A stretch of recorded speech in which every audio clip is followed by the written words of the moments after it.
Friends, ఈరోజు నేను వినాయకుడు ఒత్తి చూపిస్తున్నాను. నేను మీకు చూడండి, శుభ్రంగా దూది విడలు తీసుకుని దూదిలో గింజలు తీసేసి ఇదిగోండి ఇట్లా పోగు తీసి నేను రెడీగా అట్టి పెట్టుకున్నాను.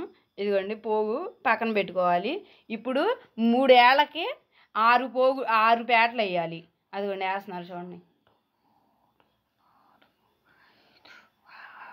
6 పోగులు వేశారు. ఇదిగోండి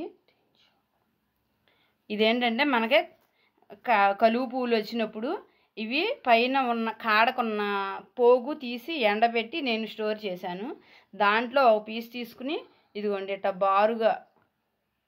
బారుగా ఇట్లా పెట్టి దానికి సమానంగా పెట్టాలి. అదిగోండి చివరి దాకా పెట్టేయాలి. మిగిలింది కట్ చేసేసుకోవాలి.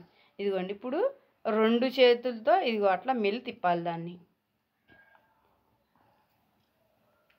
తిప్పి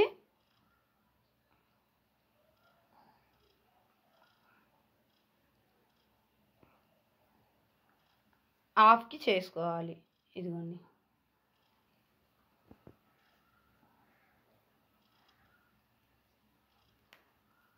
అదిగోండి చక్కగా వినాయకుడికి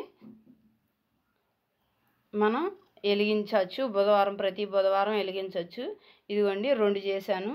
ఇదిగోండి మనం 1 అయినా వెలిగించుకోవచ్చు, 2 అయినా వెలిగించుకోవచ్చు. ఇదిగోండి మీరు కూడా ప్రతి బుధవారం ఇట్లా వెలిగించుకోండి. ప్రతి బుధవారం మేము ఇట్లాగే వెలిగిస్తాం. మీరు కూడా ఇట్లాగే వెలిగించుకోండి. మీకు కనుక ఈ వీడియో నచ్చితే లైక్ చేయండి, షేర్ చేయండి, మీ అభిప్రాయాన్ని కామెంట్ బాక్స్లో తెలియజేయండి. బాయ్ అండి.